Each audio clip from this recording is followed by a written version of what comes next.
que no la tenéis en otro sitio en Asturias. O sea que os invito a venir y a estar atentos a los terceros martes de cada mes, que ya es el día habitual. Tercer martes de cada mes en el Ateneo conferencia sobre temas asturianos. Bueno, y entrando un poquitín en el tema, pues vamos a tocar y verse que el tema es de mucho interés porque tenemos la sala llena.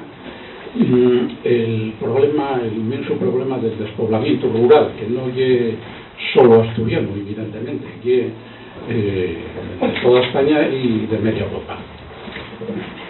Y digo de media Europa porque voy a daros nada más 4 pinceladas, procurando no entrar en el terreno de Jaime, con la intención nada más de abrir la mente, porque hay cosas que quizá no sepáis o les veáis de una determinada manera y pueden verse de varias maneras. Por ejemplo, bueno, yo creo que Jaime, que conozco algunos de los escritos, hablará de la aldea cosmopolitana, supongo que van un poco por ahí los tiros, ¿no? Que trata de que la aldea tradicional recupere viva del seu mesmo patrimonio agroecológico, ¿no? Agroecológico quiere decir que no solo trabajó en la agricultura y en la ganadería, sino que además supo conservar la naturaleza, supo conservar el monte y diferenciar perfectamente de seríes, de morteres, de los puertos, de todo, ¿no? Del recinto urbano. Toda esa cultura está perdida. Ya nos decía Adolfo García en una conferencia que nos dio el gran antropólogo hay 2 años, que el monte, que antes leíase perfectamente, está borroso. Ya no somos capaces de leer en el monte el trabajo de generaciones de paisanos y paisanas que lo construyeron con su trabajo, ¿no? Entonces, efectivamente, que esas aldeas recuperen esas profesiones tradicionales y sean conscientes de que a día de hoy el mercado no es la villa. Tú si facías en Espinareu una mermelada fantástica, vives los lunes al infiesto a vendela, pero ese mundo prácticamente está acabado. ¿Por qué? Porque ahora vas a 3 o 4 almacenes de alimentación del infiesto y ya compras lo que te ponen allí, que viene no se sabe dónde, que está producido de una manera industrial y que ya tu mermelada no la vas a vender sino ya en el mundo, porque ahora la referencia ya no es la villa, ahora la referencia en el siglo que vivimos es el mundo, y esto transformóse desde mediados del siglo XX hasta hoy, no va a parar, porque desde mediados del siglo XX con la revolución industrial inventáronse, primero facíanse máquinas, pero luego facíanse alimentos. Entonces la aldea, que siempre abasteció a la ciudad, dejó de abastecerla, porque la ciudad empezó a alimentarse de cosas venidas de por ahí, ¿no? De por ahí, ¿no? Y lamentablemente engañados. Pero todavía el otro día vi una foto, quiero comentar porque quedé plasmado, una foto de un envase de plástico per baixo y de plástico per arriba de ternera gallega, decía, ternera gallega, ternera nacida en Alemania, alimentada, cebada en Alemania, sacrificada en Alemania, importada por no se sabe quién, ¿no? Pero el título así era ternera gallega. Por Dios, ¿en qué mundo vivimos, no? Pero eso es real, esto no es un invento. Bueno, entonces para cerrar este aspecto de la cuestión de la aldea que quiere llegar al siglo XXI, solo puede hacerlo a base de innovación. Yo, para mí, tiene 2 problemas que son obligados de tocar, que son, por un lado, que haya reformas fiscales que no contemplen al pueblo como una ciudad, el pueblo y un pueblo, y el territorio, la comunidad humana, y los vezos y todo no tienen nada que ver con una ciudad, y les están fechas para las ciudades, y eso causa muchos problemas. Si sois de pueblo, os faláis consciente de los pueblos, la primera cosa que os van a decir es que están hasta arriba de la ley, de la administración, de la burocracia, de las normas absurdas que te imponen para cualquier cosa, no puedes mover una tella, pero luego llega al ayuntamiento y lo reformen con un diseño que dices, pero la madre de Dios, ¿esto dónde salió? Eso es lo que no puede ser, y esos lleis urbanes, pensáis para la ciudad, y en segundo lugar, la falta de conexión a Internet, que es la herramienta sin la que en les aldeas no se puede vivir. Eso y, en mi opinión, lo que fae una más de las causas muy importantes del despoblamiento. Si se hicieran pasos y no solo dar la parpayuela a lo de los políticos, que se da mucho la parpayuela pero no se fae nada. Si se hiciera solamente dar pasos en reformas fiscales en beneficio del pueblo, que no se ataque a los pueblos con las leyes, y que llegue Internet por lo menos a todas las villas y a los pueblos de importancia. Enseguida voy a citaros uno que me importa mucho. Las cosas en Tamarina cambiar, porque compensaría quedar en pueblo.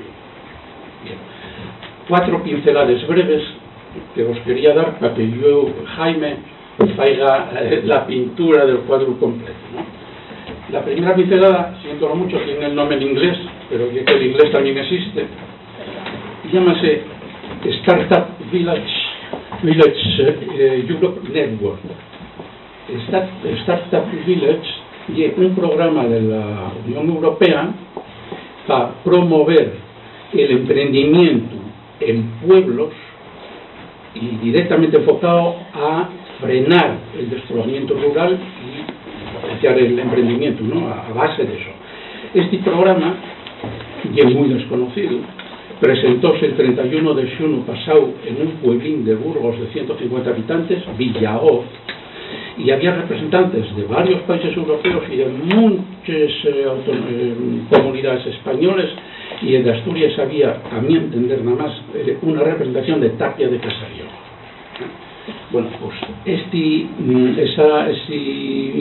acto celebrado en Villaoz era el primer Congreso Europeo de Repoblación Rural, y este programa tiene 15.000 millones de euros para financiar proyectos en pequeños pueblos, de manera que bien emprendedores de pueblos, bien emprendedores que vengan de fuera, establecen allí una microempresa, una pequeña empresa, y afiten población en el lugar y los quitan allí no marchan. 15.000 millones de euros de los que nadie sabe nada. Segunda pincelada, Sapiens. Fue referencia a Sapiens. Seguramente nunca oísteis hablar de Sapiens.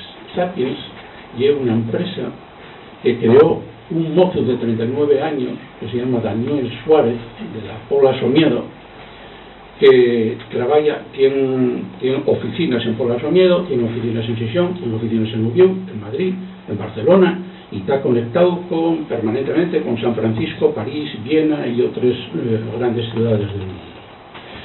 Esta pequeña empresa, bueno, son 30 personas, hace un trabajo de diseño de un robot de inteligencia artificial de importancia mundial, hasta el punto de que hizo Google una presentación en el mes de agosto en San Francisco, que se llamaba Black Box Connect, que reunía a 15 empresas del mundo para presentar grandes proyectos de inteligencia artificial, y Sapiens fue uno de los invitados. Desde Pola de Somiedo, FAEN, un programa de inteligencia artificial único en el mundo, que consiste en que todo el mundo entiende que los ordenadores hoy día, desde tu puesto, te conectes a una base de datos y ahí encuentres lo que quieres, ¿no? Pero la base de datos lo que acumula ya información. Esta empresa lo que hace es un programa que une la información de la base de datos al conocimiento, a los conocimientos colectivos de la empresa, que no están en la base de datos, están en los cerebros, y el programa, ante cualquier pregunta, automáticamente desvía la cuestión no a la base de datos, sino a la persona que conoce las respuestas. Esto que parece fácil, imagináis aplicarlo en Audi, en L'Oréal, en Google, en IKEA, en Vodafone, en Televisión Española, etcétera, etcétera, etcétera, porque esta gente trabaja para 25 multinacionales y tienen un reconocimiento internacional inmenso, sede central en la Pola Soñada. Eso ya otra pincelada que creo que tiene mucho interés. Tercera pincelada, son 4 nada más, de Alcindor. Este tema salió en la prensa la semana pasada y de una importancia capital. Alcindor quiere decir alternativas científicas interdisciplinares contra el despoblamiento rural.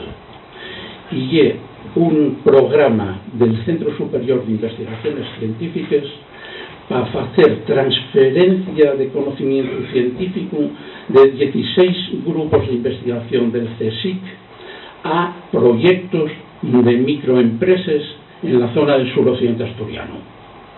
Proyectos de microempresas que se pueden beneficiar, tecnológicas con tecnología punta, que se pueden beneficiar de la transferencia de tecnología del CSIC. Y no afecta solo a la viticultura, cosa normal, porque es uno de los grandes tesoros y de los grandes, lo que va a sustentar la economía de Cangas por mucho tiempo.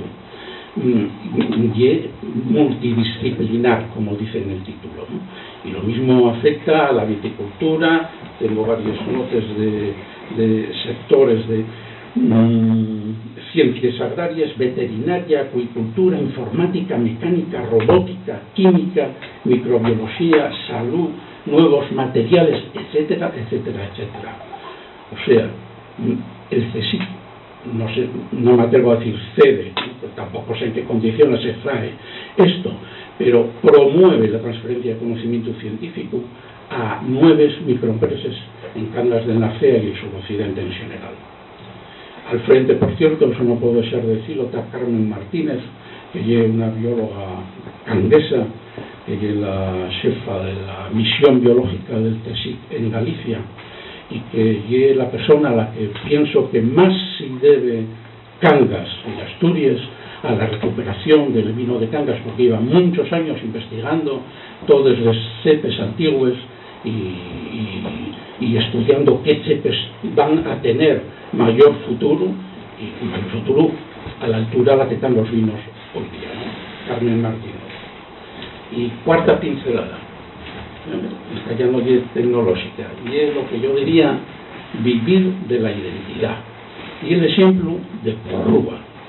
Porrúa hay, bueno, existen muchos ejemplos, que si Asieu, que si Moal, los dos tuvieron el premio al pueblo ejemplar, ¿no? Por distintos motivos, asemejados todos. Pero Porrúa fue primero, también fue pueblo ejemplar el año 2005.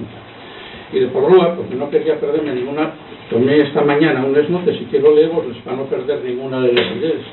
Son breves, no os preocupéis. Yo definiría el caso de Porrúa como un pueblo que vive de la identidad. Sí, vive de la identidad en el sentido de que no deja de ser el mismo. Porrúa nunca dejó de ser el mismo, y en eso es donde tiene la mayor fortaleza. No sé hasta qué punto conocéis el pueblo, pero Porrúa es un pueblo de los que merecen la pena. Porrúa es un pueblo del concello de Llanes de unos 400 habitantes.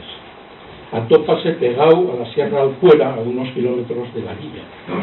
Desde la Edad Media hay un pueblo mayormente ganadero, y las más de esos ganaderías son o de ganado llanar o de raza asturiana de la montaña. Estos vaques pasan la primavera y el otoño en cuera, y vayan a la mangaña, se llama, mañanga, la mañanga del invierno, que es una zona boscosa al pie de la sierra, ¿no?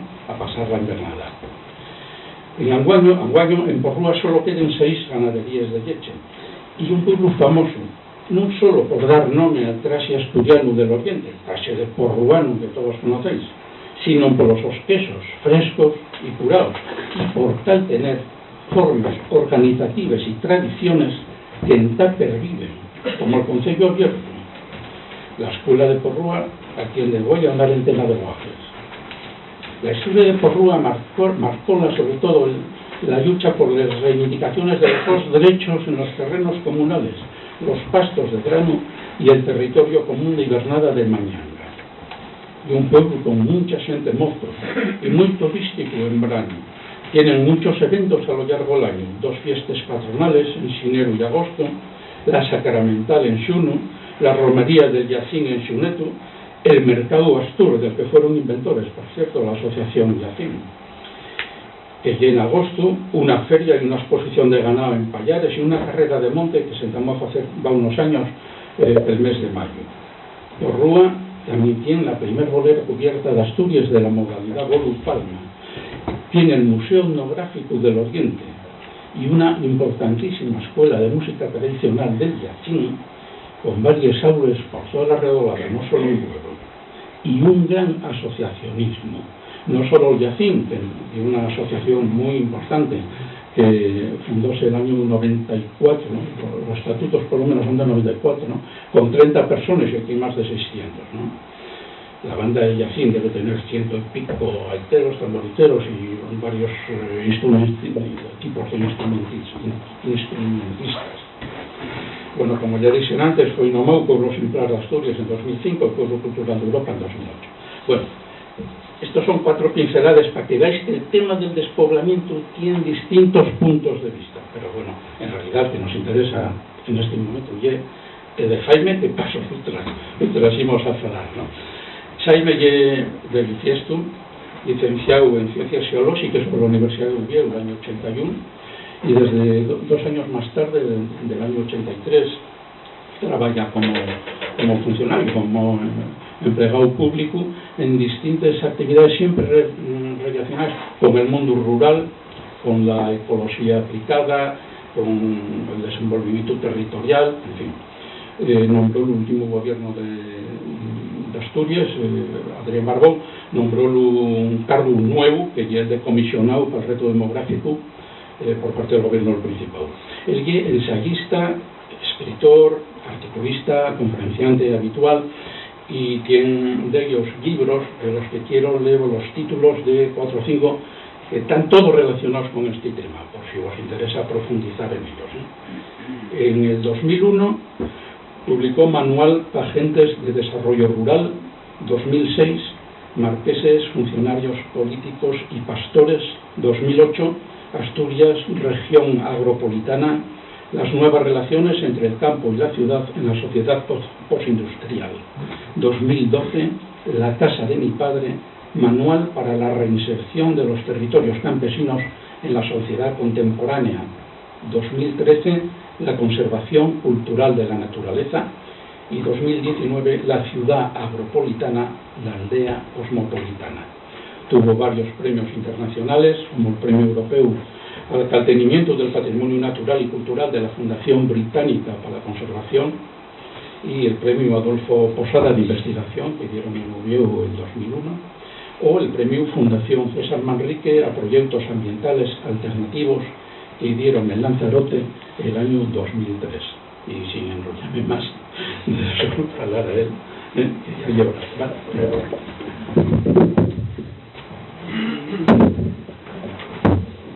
Gracias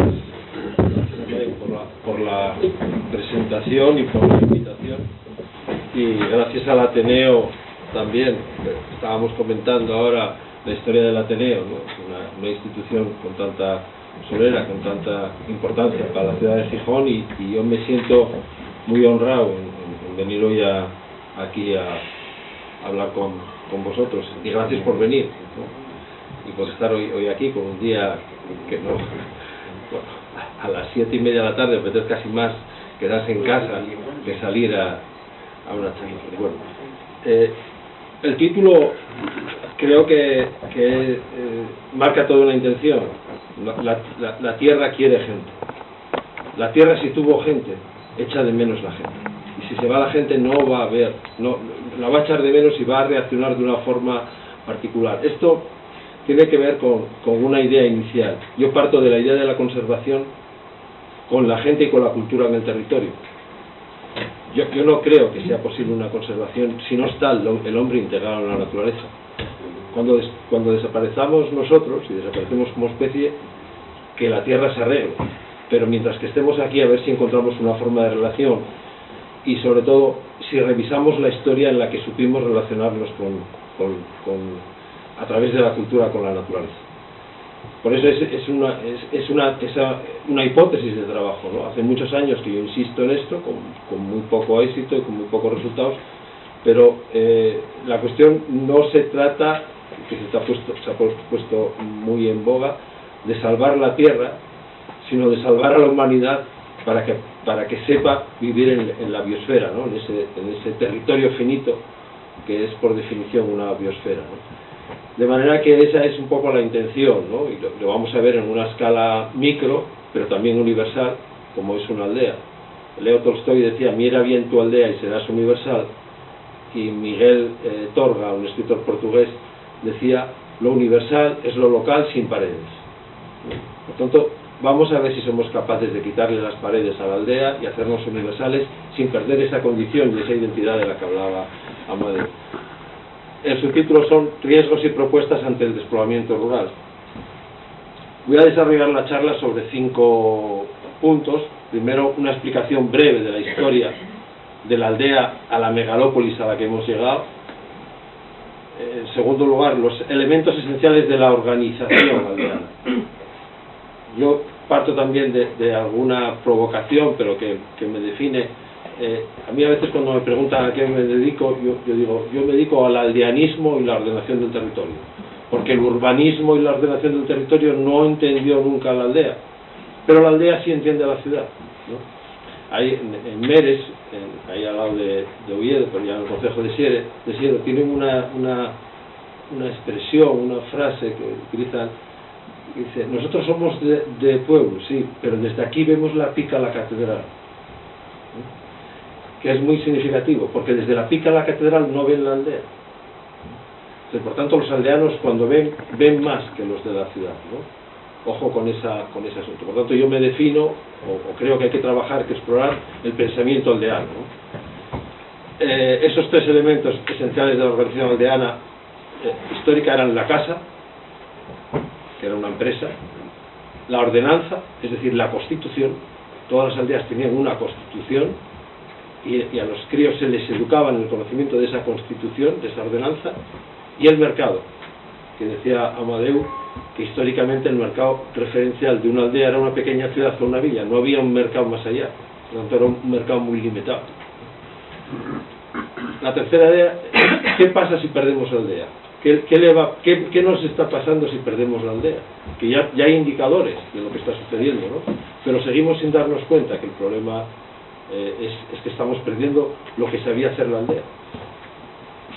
El cuarto es ya una propuesta de futuro, regreso con un juego de palabras, como regreso a la aldea del futuro, diseño y proyecto de la aldea postindustrial, en la que volvemos a tener los 3 elementos como comunidad, dignidad y funcionalidad, que les daremos un desarrollo, ¿no? Y por último, un apunte final para hacer una especie de conclusión de la charla. Bueno, este es el esquema muy breve de la historia de la humanidad. La aldea es el primer invento o el primer ensayo urbano de la humanidad, y es la madre de la ciudad. Las ciudades nacen por implosión de lo rural, por implosión de algunas aldeas que se juntan y crean un espacio central de relación que inicialmente tiene una función sagrada y de relación con el cosmos. Van evolucionando esas estructuras que se crean, y a medida que van evolucionando la historia, se van independizando de su madre, ¿no? Aparece la ciudad política, que también es una función que le asigna a la aldea. En Egipto, las aldeas le dan a la ciudad una función que podría ser la equivalente a la Confederación Hidrográfica actual, que regule el río, que regule el Nilo para los establecimientos de los regadíos en los cultivos aldeanos. Y por lo tanto se necesita una cierta centralidad, y aparece esa función política de control del territorio, pero al servicio de los intereses aldeanos. Nada que ver con la confederación o con las estructuras urbanas ahora, que están al servicio de los intereses estrictamente urbanos. Esa es la gran diferencia, ¿no? Bueno, va evolucionando, aparece la ciudad comercial, la ciudad industrial, y por fin llegamos a la megalópolis actual.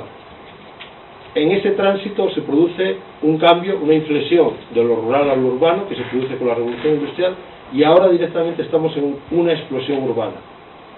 De tal manera que, como cualquier explosión, lanza fragmentos de lo urbano al campo. Por tanto, lo que tenemos en el campo no son aldeas, aunque tengan esa forma. Son metralla urbana, conectados a televisión, a Telecinco, a elementos de consumo. Es decir, ya no hay elementos identitarios. Por eso la importancia de recuperar la identidad, y por eso las aldeas que están recuperando identidad van a encontrar más oportunidades que las que repliquen comportamientos urbanos. Pero toda nuestra información, todo lo que nos meten en la cabeza desde la escuela hasta la universidad es estrictamente urbano. Y por tanto conviene reclamar el papel de la aldea en la historia. Conviene hacer estos repasos muy elementales, ¿no? En todas cosas, porque ya, no, la aldea ya murió, ¿no? La forma despectiva de dirigirse a la aldea. Los únicos que entendieron este papel, o no los únicos, pero los más significativos fueron los franceses a partir de la Revolución Francesa, pero porque los intelectuales franceses eran hijos de aldeanos. Diderot era hijo de un ferreiro. Y por tanto ellos no tenían ningún prejuicio. Es más, los primeros artículos que encarga Diderot en la enciclopedia son la recopilación de los conocimientos campesinos. Cómo se hace el pan, cómo se manejan los molinos, cómo está la organización. Y esa ilustración aldeana, cuando llega la industrialización, persiste. De manera que a día de hoy los franceses tienen ese orgullo por el pueblo, porque no los educaron como nos educaron a nosotros en contra de eso. El único problema que tienen los franceses, que no es menor, es el tema de las lenguas locales. Ellos son, en ese sentido, con los franceses son hegemónicos. Pero con los otros comportamientos, es decir, con los temas de ordenanzas y de regulación, son muy respetuosos. Algo que no supimos hacer aquí. Muchos de los problemas que tenemos en España es precisamente la desconsideración, pero en todos los términos, incluso los términos científicos. Cuando se habla de biodiversidad, no se cita la biodiversidad agraria. Cuando se habla de biodiversidad, no se citan los paisajes hechos por los campesinos en los sistemas adhesados, que no solo están en Extremadura, están en Asturias. Una pomarada es un sistema adhesado, muy inteligente, muy multifuncional, que es capaz de, en un pequeño territorio, hacer muchas funciones perfectamente concertadas. Todas esas cosas que están en la aldea y que se leen cuando uno lee el territorio con ojos de geógrafo o de antropólogo, y lo lee porque Asturias se lee todavía, a pesar de, como dice Adolfo, está muy desdibujado, están ahí, ¿no? Bueno, esa es un poco la reflexión de fondo, ¿no? Yo por eso defino mi idea de ser aldeanista, ¿no? Creo que hay toda una cultura que no está escrita, pero que es fundamental para saber manejar el territorio. Y esto es lo que nos ha pasado. Es decir, por tanto, tenemos que iniciar un proceso de recuperación y rehabilitación de esas pequeñas funciones y de esos elementos que tenía la aldea. Esta es la primera ciudad de la humanidad. No se conservan en Europa porque las funciones fueron borrando parte de las sucesivas ediciones de la ciudad, fueron borrando los elementos, a pesar de que se viven y se ven. En la ciudad todavía se ve la función religiosa ocupando una posición central, por supuesto la función comercial, si no la borra Amazon, que ya la está borrando, la política, por supuesto, se ven esas funciones, ¿no? Pero en el caso de América, en Yucatán, las ciudades, cuando llegan los europeos, están todavía en ese estadio inicial de ciudades sagradas. ¿No? ¿Qué es esto? Es un espacio de reunión donde no se vive. Ahí solo se van a hacer algunos actos rituales, más o menos duros, más o menos con sacrificios humanos, con lo que sea, pero es esa función, estrictamente religiosa. Por lo tanto, lo que vemos ahora son esas ciudades. Y esta es la última ciudad de la humanidad, esa megalópolis, la última edición por ahora, ¿no? La última versión. Esta barbaridad, que ya le llamamos ciudad porque no encontramos, podemos llamarle infierno urbano, podemos llamarlo de cualquier manera, ¿no? Pero se le sigue llamando ciudad a esto, que es una aglomeración tremenda de ciudadanos, que ya no se sabe todo esto que estáis viendo aquí, ¿no? Esto es lo que ha conseguido la humanidad, ¿no? Y vamos camino de vivir en todos en las ciudades, y luego nos preguntamos que por qué se produce el cambio climático y por qué hemos perdido. Es que hemos liado un pan como unas hostias con nuestra forma de entender el progreso, ¿no?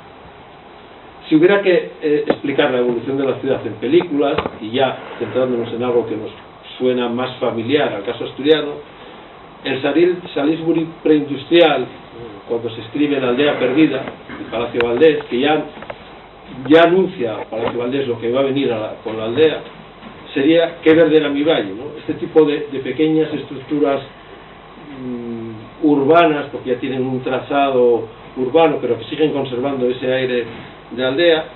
A partir de la Revolución Industrial, la segunda película sería ¿Qué he hecho yo para merecer esto?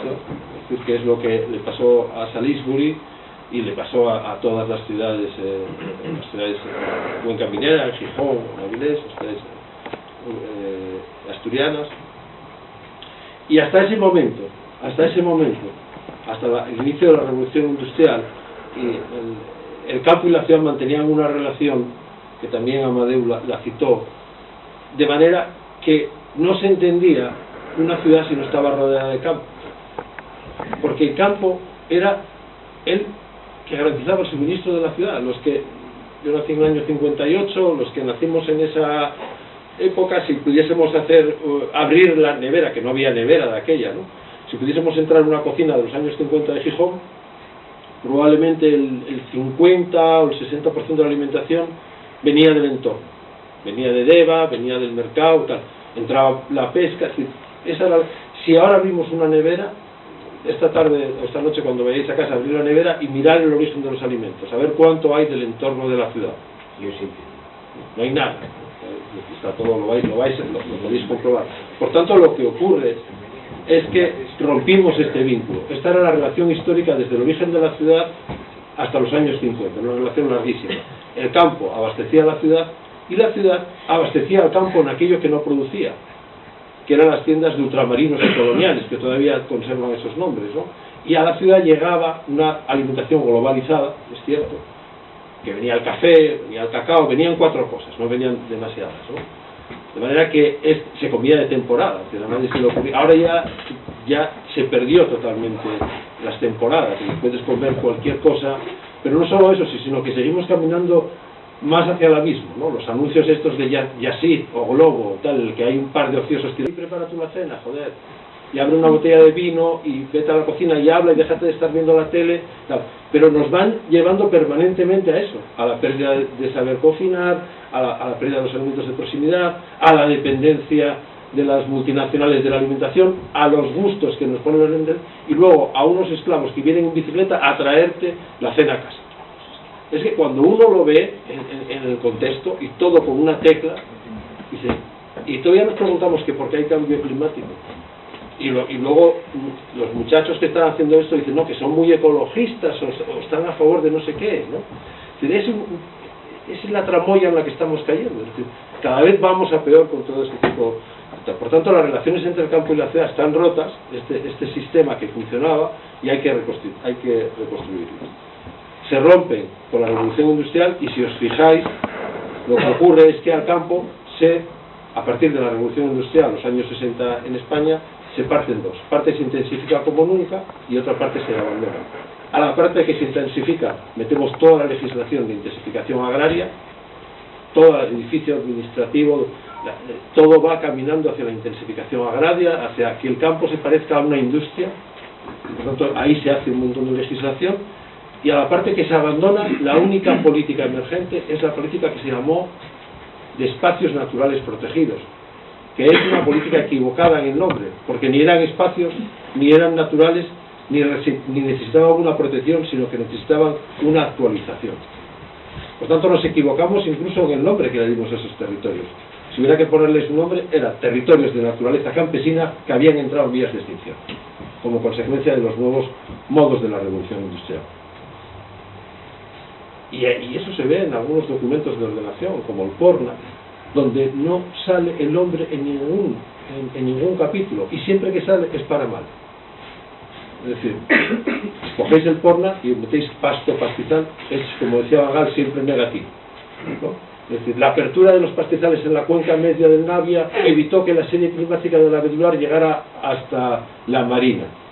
Digo, ya hombre, si hubiéramos vivido en la selva y no se hubiera tocado Asturias, pero vivimos los asturianos y creamos una segunda naturaleza dentro de esa primera naturaleza original, que tiene un valor extraordinario, y por tanto los paisajes que nos emocionan no son naturales, son los que hicieron nuestras generaciones, y por tanto deberíamos rendirles un tributo y buscar alguna forma de acomodo en la modernidad, no negarla. Por eso mi teoría de conservación choca con la oficial desde hace muchos años. Y yo defiendo la perspectiva cultural de manejo de la naturaleza, no la naturalística pura, no la parte salvaje de la naturaleza, la parte culta, que encima sabía relacionarse con la salvaje, sabía mantener el equilibrio con las especies cuando entraban en confrontación. Hubo algunos problemas, es cierto, sobre todo a partir de la demografía de principios del siglo XX, que éramos muchos, y al final acabamos modificando demasiado el paisaje, pero no porque el modelo fuera malo, sino porque éramos demasiados a comer. Por tanto, ojo con esas reflexiones. Bueno, en cualquier caso, este es el esquema que tenemos ahora. Un campo que se intensifica y otro que se abandona. Y en el que se abandona es donde tenemos los grandes problemas de despoblamiento. Esto es un paisaje industrial, porque es el paisaje de la consecuencia del abandono de los territorios anteriormente manejados por los campesinos. Pero para mí este es el negativo, y este es el otro paisaje industrial, ¿no? El paisaje de la intensificación agraria de la huerta de Europa, ¿no? Por tanto, si tuviéramos que pensar, con esa idea de la película, si pensásemos en el Salisbury por industrial, la tercera película sería, que además es muy gijonesa, Volver a empezar. Y esta es la situación de Salisbury ahora. Superada la cuestión industrial y la concentración industrial, empieza a tener ese aspecto de ciudad campestre, ¿no? Que yo llamo ciudad agropolitana, donde vamos a ver a retomar la relación original entre el campo y la ciudad, a nivel local, pero también hay que hacerlo a nivel global. Bueno, los elementos esenciales. Vamos a entrar ya más en la aldea en concreto. Vamos a darle una vuelta a qué era lo que hacía funcionar la aldea. La aldea necesitaba tres cosas: casas, que era actividad privada; familia troncal, de la que habla Adolfo; ordenanza, es decir, cómo se organiza esa comunidad en el territorio; qué ley necesita. Y esa ley es fundamental, porque esa ley es la que regula el uso de los recursos naturales. Si uno lee las ordenanzas de Caleao y las ve con óptica moderna, se dará cuenta que está ante un verdadero plan de ecodesarrollo. Se regulaban los usos para que no hubiera abusos, y se sabía exactamente dónde había que hacer cada cosa en su tiempo, a lo que Levi Strauss llamó la sociedad de reloj. Las sociedades campesinas funcionaban regularmente a través de un calendario que reproducía sistemáticamente y todos los años lo mismo. Por tanto, a los niños se les educaba en el conocimiento de qué cosa había que hacer en cada tiempo y cómo hacerla. Eran estructuras muy complejas. Y esa es otra de las características fundamentales de la cultura campesina, que es local y muy compleja, frente a la urbana, que es bastante universal y bastante simple. De manera que es mucho más sencillo o mucho más fácil que un aldeano aterrice en una ciudad y a los 15 días sepa cómo funciona todo, y de hecho funciona, que cuando los aldeanos han ido a la ciudad rápidamente se han entrado, al proceso contrario. Coge a alguien de la Cayuría, de Oviedo, colócalo en Valle del Lago y dice: búscate la vida. Llama a Yusit para que suban la cena, ¿no? Que no es capaz de plantar un cebollín, ¿no? Por tanto, esa capacidad de organización que tenían los campesinos nunca la valoramos como cultura, y lo era, y era una cultura oral. Por eso era tan importante ir transmitiéndola desde el principio. Por eso en las cocinas, las abuelas eran las encargadas de la endoculturación, porque había que ir formándolo, y por eso los niños rápidamente entendían todo ese mundo y esa complejidad. Y luego, claro, decían: no, nosotros no sabemos nada. Lo sabían todo, pero les negamos la idea de que tuvieran cultura y conocimiento, ¿no? Bueno, esos tres elementos funcionaban en un engranaje, de manera que la familia se relacionaba con la comunidad y con las ordenanzas. La idea de la comunidad era fundamental, porque funcionaba como un equipo. Es decir, no es que se perdiese la individualidad, es que tú sabías que determinadas tareas dependían de la comunidad, y que si no te relacionabas bien con la comunidad ibas a tener dificultades. Por tanto, era una relación de comunidad interesada. Pero esto también nos pasa a nosotros en los pisos de la ciudad. Si tu comunidad no va bien, tu piso se devalúa. Por tanto, tenemos un cierto sentido de saber vivir en comunidad. Sabemos que no hay que hacer ruido por la noche. Tenemos algunas referencias. Y cuando dicen: no, es que en los comunales no nos vamos a volver a desenvolver. Pero vamos a ver, ¿qué es conducir más que saber manejarte por un comunal, que es la carretera? Conducir requiere dos conocimientos: la propia mecánica de la conducción y el comportamiento en un comunal, que es la carretera. A nadie se le ocurre circular por la izquierda, a nadie se le ocurre dejar el coche fuera de una zona de aparcamiento, de manera que tenemos una cultura de comportarnos en un comunal, pero no está tan dentro de nosotros que no lo consideramos. Y cuando hablamos de los comunales rurales, no, eso no va a volver. ¿Cómo que no va a volver? Si somos capaces de educarnos en vida en común, pero si lo sabemos hacer, ¿por qué no lo vamos a hacer otra vez en los pueblos? Por tanto, esa idea de la comunidad y del uso comunal está ahí. Y por último, mercado. Lo vamos a ver, los mercados campesinos históricos eran muy exiguos, tenían muy pocas posibilidades. Encima, como la tierra no era de ellos, sino que era del Señor, bueno, pues la rentabilidad era más bien escasa.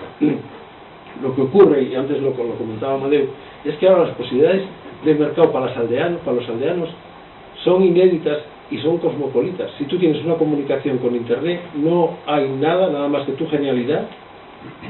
Si tú eres fotógrafo, puedes estar en una aldea y puedes vender las fotos al resto del mundo. Tú eres músico y puedes vender tu música, si es buena, al resto del mundo. Solo depende de tu genialidad. Antes no. Antes, si eras genial, tenías que marchar de la aldea. Pero ahora no. Es decir, ahora si les damos esa posibilidad de comunicación, que técnicamente es posible, otra cosa es que no todas las aldeas quieren comunicar, van a tener más posibilidades de mercado que nunca. Por tanto, van a poder combinar la posibilidad de relacionarse con todo el mundo y, sobre todo, tienen que rescatar la identidad. Por tanto, van a tener muchos mercados, porque el momento que rescates tu identidad, tu aldea va a ser única en el mundo. Los quesos y los productos que fermentan están tan determinados por los hechos locales que son diferentes de un lugar a otro. Por tanto, defiende esa identidad y esa forma de producir. Si te deja la legislación, que eso es otro. Bueno, ahí están los elementos fundamentales. La casa, ahí la veis, la casa y la familia troncal, los tres generaciones. La abuela, la mujer del casero, que es la que peor lo pasa en esta estructura, el casero, los niños ya enganchados a un garabato, los críos ya trabajan desde un principio. Hay algunos elementos de modernidad, la llegada de la vaca frisona, pero todavía no es vaca señorita, porque tiene yunta, es decir, se utiliza para trabajar. Luego ya se especializaron y solo daban leche, pero en un primer momento, que luego que no son vacas de trabajo, pero bueno, en este momento tienen la yunta y él las exhibe como el que exhibe un BMW o un Fórmula 1. Ha llegado la gran vaca productora de leche, ¿no? Y el crío lleva un sombrero de indiano, es decir, alguien de la casa está fuera. También, bueno, hay algunos elementos de cambio con respecto a la aldea tradicional, pero conserva y están en una pomarada. Una pomarada, por cierto, muy reciente, ¿no? Los árboles, los manzanos ahí tienen apenas 5 o 6 años. Ahí está la Junta General de la aldea. Es una foto parece que es del Museo del Pueblo de Asturias, me parece que están en una discusión, me dijo Joaco, sobre la traída de agua. La característica es que solo están los paisanos. Hay muchas cosas que corregir, ¿no? Pero desde el punto de vista de la funcionalidad están discutiendo ahí sobre la aportación del trabajo que tendrían que hacer y demás, ¿no? Pero ahí están, en un debate, están en democracia cotidiana, están en el Concejo. Por tanto, la democracia que nace en Grecia se practica de forma cotidiana y todo el mundo sabe lo que significa la democracia. Y el mercado, el espacio del mercado donde bajaban casi siempre las mujeres, las madres y las abuelas a la venta, ¿no? Por tanto, los aldeanos sabían hacer muchas cosas. Sabían hacer política, sabían producir, tenían mentalidad empresarial. Por eso cuando van a la emigración, triunfan como empresarios, porque todos sus conocimientos son de protoempresarios. Saben hacer empresa. Y saben trabajar, tienen cultura de trabajo, tienen cultura de organización y tienen cultura mercantil. Todas esas cosas se sabían hacer en la aldea, ¿no? Y lo que crean es un espacio complejísimo desde el punto de vista de la intervención del territorio, que se define, y que lo define Adolfo muy bien, como un trabajo que va de lo manso a lo bravo. Es decir, a medida que te alejas de la aldea y vas hacia los territorios más marginales, la intensificación del trabajo es menor. Al lado de la aldea están las partes más intensivas, la huerta, los cultivos, más especializadas, pero a medida que te alejas, esa intensificación se hace más bien extensiva y más laxa. Son territorios que tienen muy poco uso en verano, porque enseguida va a nevar y, en fin, ahí el trabajo es mínimo. Pero, en cualquier caso, está manejado absolutamente todo. Es decir, en cualquier parroquia asturiana, desde el centro de la aldea hasta la parte más distal, está manejado. Y lo que sabemos también es que esa complejidad de manejo incrementaba la biodiversidad. Ahí arriba se representa un paisaje campesino, con retículos, con muchas funciones, y a medida que se simplifica también la diversidad silvestre. tanto, la relación entre la cultura y la biodiversidad está científicamente demostrada. Otra cosa es que nos lo hayan segmentado en el proceso educativo y haya biólogos que nieguen eso y que apuesten por el rewilding, o como se diga, y por el resalvajamiento, y solo vean en el territorio los animales salvajes y no vean la interacción del hombre, no vean esa cultura. Esa es otra cosa.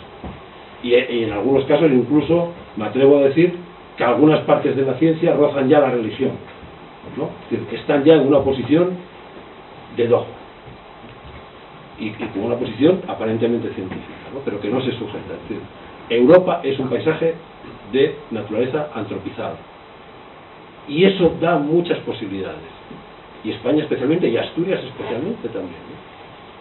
¿Qué pasa si perdemos la aldea? ¿Qué nos va a pasar? Que ya tenemos indicadores.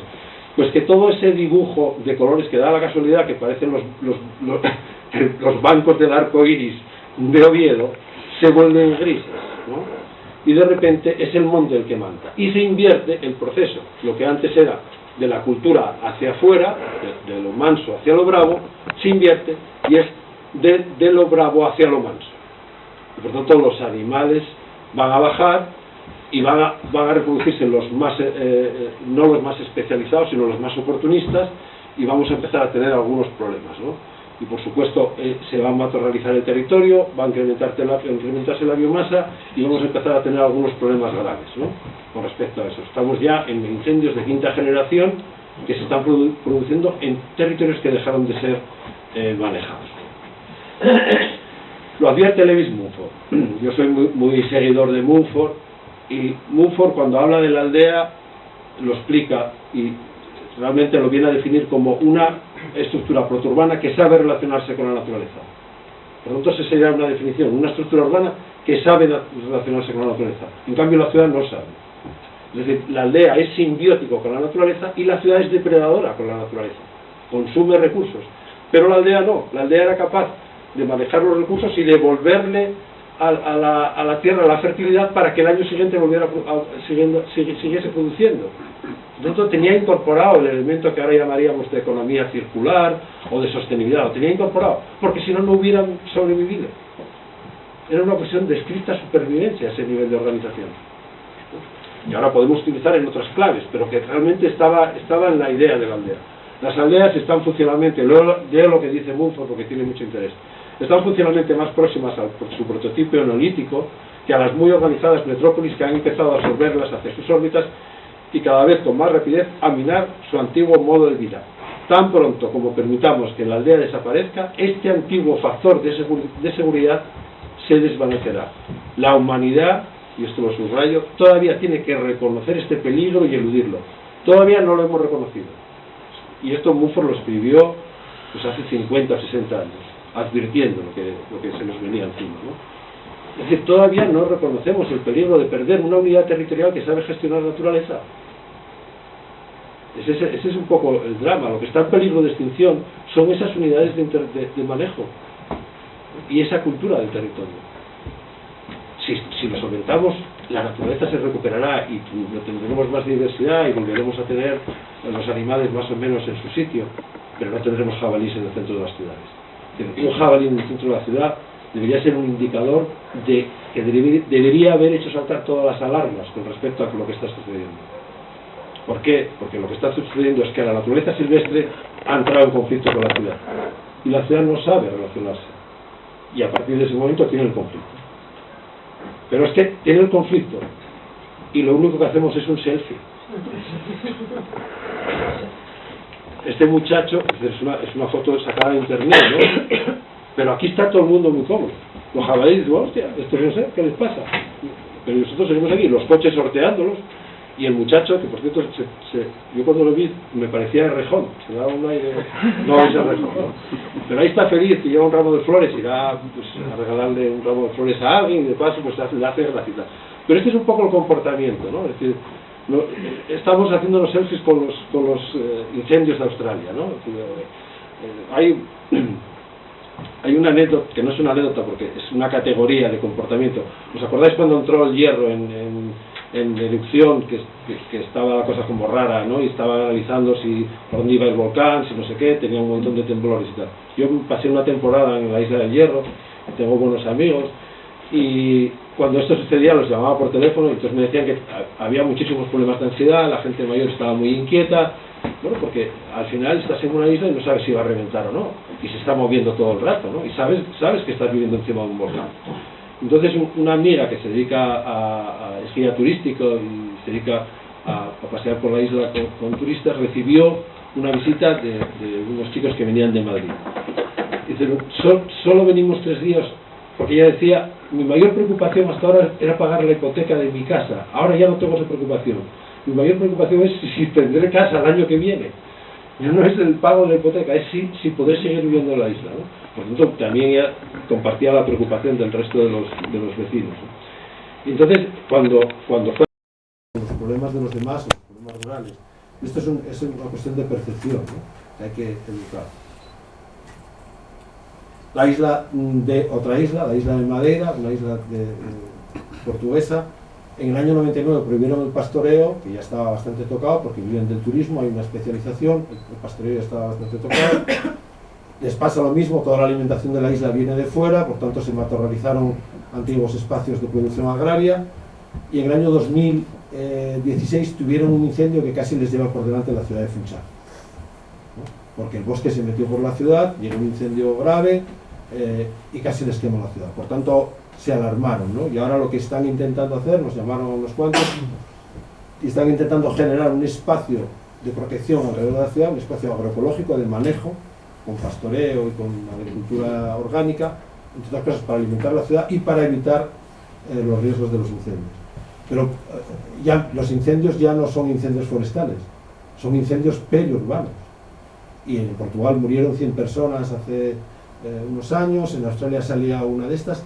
El Pirineo está creando un continuo forestal que, como venga, convive con ese tipo de riesgos también, con el cambio climático. Es decir, estamos bordeando algunas cuestiones que nos indican que deberíamos volver a tener una perspectiva más de gestión de naturaleza y no dejar que la naturaleza siga su curso, porque luego puede acabar explotando y generando los problemas. O algunas cuestiones de educación ambiental con las que lamentablemente no estoy de acuerdo. No se puede llevar un lobo a un colegio del centro de Oviedo y que los niños lo acaricien. De otras cosas, porque el lobo está ahí pasando. El lobo es lo que es. La dignidad del lobo es un animal que esté en el campo, esté silvestre, esté cazando, pero no puede estar. No podemos pensar que la educación ambiental sea este tipo de opciones. Es decir, hay que educar a los niños en el doble conocimiento de la naturaleza doméstica y la naturaleza silvestre, pero no podemos hacer este tipo de cosas. Y esto era un programa de educación ambiental. Esto no va así, esto no funciona así. Conclusión, vamos a intentar regresar, vamos a ver si encontramos alguna manera de volver a relacionarnos razonablemente con la naturaleza. Y por eso la idea es regresar a el origen, a la historia, repasar la historia y ver qué elementos de la historia nos pueden ser interesantes para redefinir una nueva aldea que tiene que ser necesariamente postindustrial. La aldea funcionó como funcionó hasta el inicio de la revolución industrial, decayó durante todo el periodo industrial al punto de que está prácticamente desaparecida, y ahora tenemos la oportunidad de rediseñarla en un contexto postindustrial. Aprovechando, yo cuando hablo de lo postindustrial advierto, así como la revolución industrial aniquiló todo el pensamiento preindustrial, lo postindustrial no va a hacer eso. Lo postindustrial simplemente sucede a lo industrial, no lo niega ni lo aniquila. Por eso lo aclaro, ¿no? Porque da la sensación de que intentamos acabar con el planteamiento industrial. La industrialización aportó muchísimos elementos de interés y muchísimos problemas, ¿no? Y de la misma manera la cultura preindustrial también había aportado mucho. Por tanto, la síntesis va a ser todo ese conocimiento para diseñar aldeas que tengan este nuevo contexto postindustrial en el que incorporen lo mejor del pasado y lo que viene de las nuevas tecnologías. Por eso a veces cuando se habla de las nuevas tecnologías, lo que estabas planteando tú, es cierto, eso es una oportunidad, pero también tenemos que rescatar las antiguas tecnologías de organización. cuando se pone el ejemplo, es un ejemplo trampa, pero para hacerte ver de lo que estamos hablando. Voy a citar dos tecnologías y voy a pediros que penséis si tenéis que quedaros con una sola en casa, ¿con cuál os quedáis? ¿Con el wifi o con el inodoro? Dices tú, mira, vale, no hace falta que... Pero realmente podemos tener las dos, pero las antiguas están ahí todavía. Y las antiguas formas de innovación social del campesinado pueden volver las becerías, podemos volver... cuando se habla del pastoreo, y hago un inciso, ¿no? El pastoreo no tiene un problema de relevo generacional, entre otras cosas porque ya no hay una nueva generación de pastores. De la misma manera que cuando te mueres ya no tienes ningún problema de salud, ya te moriste. El pastoreo ya murió, desde el punto de vista de la última versión, que es el pastoreo de familia de 8 hijos, los pequeños llevando a las cabras. Eso ya murió. O sea, murió técnicamente, no hay relevo, no hay capacidad. Puede haber alguien que lo siga haciendo. El verdadero problema del pastoreo es de relevo organizacional, formas de organización que superen la última versión. Pero cuando uno retira más atrás en la historia, se da cuenta que en la Edad Media existían los rebaños concejiles, que eran de gremios, y por tanto los gremios de los artesanos medievales que estaban ya produciendo en la ciudad, pero que tenían cultura de campo, tenían encargados a unos tipos que les llevaran los rebaños, y luego se comían esa tal, y tenían una economía mixta. Y estaban organizados. Y los rebaños de los monasterios eran rebaños corporativos. Por tanto, no hay ninguna razón para que una ciudad, o Oviedo, o una villa, o una aldea tenga un rebaño corporativo en el que la propiedad del rebaño sea de todos los vecinos, como accionistas, incluso los que están fuera, y haya un equipo de intervención que trabaje con ellos. ¿Por qué entendemos que tiene que haber un cuerpo de bomberos que intervienen en el incendio cuando se produce, y no entendemos que haya un cuerpo de pastores que evitan que se produzca el incendio?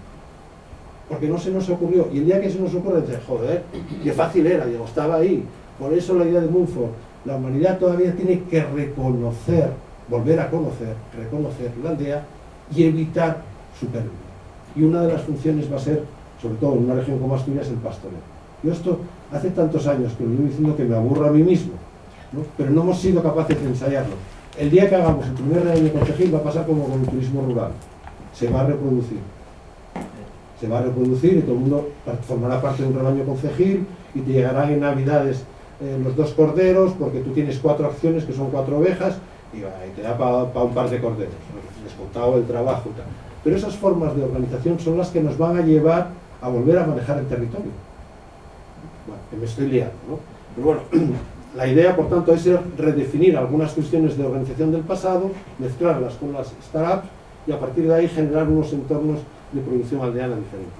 Esta es la aldea de Pajares del año 28, no vamos a volver a ella, pero no estaría de más que a lo mejor en Pajares, que en Francia les llaman pastores del pan, unos jóvenes tuvieran un cultivo de cereal y hicieran su propio pan, porque sería factible, ¿no? Y eso está ocurriendo, es decir, hay todos los elementos de búsqueda de identidad están ocurriendo, y ahí están encontrándose muchísimas oportunidades, de productos muy selectos, de mucha penetración en el mercado, pero que se basan en lo más antiguo, producir pan en un pueblo, ¿no? El alcalde de Somiedo, Mino, ¿no? que Mino, somos buenos amigos, pero para mí tiene una curiosidad, porque Mino se educó en una comunidad indígena, y yo fui consciente el día que me hizo una pregunta que fue, ¿cuántos años tenías cuando viste un coche por primera vez? Y nosotros que habíamos, hasta aquí mi hermano, que habíamos nacido en Infiestu, dije, joder, eso es como si me preguntas cuántos años tenía cuando vi un perro, o vi una nube, o vi un árbol. No tengo conciencia porque los vi siempre. Y me dijo, sí, porque tú naciste en una villa. Pero yo la primera vez que vi un coche, que no fue un coche, que fue un alsa, fue en el año 66, en Pola Somiedo. Él había nacido en el 58, tenía 8 años, porque bajaron a Vacunal y vio un alsa por primera vez. Y por tanto, el mundo en el que había vivido Mino era el mundo de los indígenas. No salían del valle. De hecho, hicimos un reportaje sobre eso, el camino de Mino, que fue el primer viaje, la primera comunicación con el mundo exterior. La siguiente salida que hizo fue a Gijón, por cierto, aquel mismo verano vino a Gijón, y ya flipó Gijón. A un crío de Arbechales, traerlo a Gijón. Por cierto, el mar no le impresionó mucho, porque es verdad que el mar no se ve. O sea, el mar cuando lo ves es una franja, y te hablan tanto de él que creas expectativas y no le impresionó mucho, ¿no? El mar impresiona cuando aquellos dos gallegos que estaban, uno llevó a otro a ver el mar y dijo, ¿qué te parece el mar? Dice, muita agua. Y dice el otro, ¿y eso que no ves lo que hay para abajo? Dice que realmente el mar no se percibe porque no se ve lo que hay para abajo, se ve una franja ahí, y el litoral. Bueno, que me salgo. Es decir, de manera, no vamos a volver exactamente a esta aldea cerealista de Pajares del año 28, pero sí podemos trabajar en esta aldea del Valle del Lago del año 2020, donde es posible recuperar muchas de las funciones del pasado, y en toda esa complejidad de la región agropolitana, yo lo que veo es una Asturias que va a tener tres campos. El campo alrededor de la ciudad, que ya está sucediendo en Francia. Todas las ciudades intermedias, el tamaño de las asturianas, todas tienen planes de agricultura urbana. Están recuperando la agricultura de proximidad, todas. Mirar, entrar en Rennes, por ejemplo, y vais a alucinar con la cantidad de cosas que está haciendo el Metropol de Rennes con el campo. La producción de ciudad moderna va a estar marcada por la forma en la que se relacione con el campo. Y aquí todavía no hemos entrado en esa dimensión. No lo hemos percibido todavía. Mira que esta es una región que estamos en medio del campo, ¿no? A mí me tiene bastante... Es una cuestión que está ahí desde hace 10 años, y por supuesto en Inglaterra hay muchísimas ciudades que están en esta recuperación del campo periurbano. El segundo campo que hay que restaurar es el intensivo, que tiene que modificar algunos comportamientos que generan mucha contaminación, y nosotros no tenemos demasiados problemas, pero tenemos algún problema. Y por último, el campo de los campesinos, el campo de los espacios naturales protegidos, que es el que tenemos, el de las aldeas, el de la recuperación de las aldeas para que vuelvan a gestionar la naturaleza. Y a partir de ahí tendremos una región más equilibrada, con más oportunidades. Este es un poco el esquema de trabajo para abordar los temas de despoblamiento y de nueva funcionalidad del medio rural. La aldea, por tanto, se sitúa como una unidad que sabe gestionar la naturaleza y que cuando se acerca a la ciudad genera agricultura urbana, y cuando se acerca a los espacios de naturaleza salvaje maneja la agricultura campesina, que es multifaccional. Y una aldea, yo hice un trabajo en San Esteban de Cuñado hace muchos años con Manolo de San Esteban, que ya falleció, y llegamos a identificar 22 procesos agroecológicos esenciales, que en toda la literatura, en toda la legislación de conservación de la naturaleza se dice los parques naturales se crean para proteger y para conservar los procesos ecológicos esenciales. Pues no están identificados, y encima no son ecológicos, son agroecológicos. Es decir, está siempre en la mano del hombre. Cuando visualizas eso y cuando visualizas la dificultad o la debilidad de la legislación, es cuando te das cuenta de todo el trabajo que queda por hacer. Por tanto, la aldea funciona en estos dos campos, puede acercarse a la ciudad y puede también hacer gestión de la naturaleza silvestre. Voy a definir muy brevemente, porque me estoy enrollando mucho y vamos de aquí un rato muy largo, pero 10 características de la aldea como estructura protourbana que funcionó en términos de biotecnología. La biotecnología no la inventó el CSIC, la sabían hacer los aldeanos, pero que era más que el trabajo de la aldea, que era todo orgánico, era todo biotecnológico. Todas las tecnologías, los elementos incluso técnicos de manejo, estaban hechos con materiales renovables.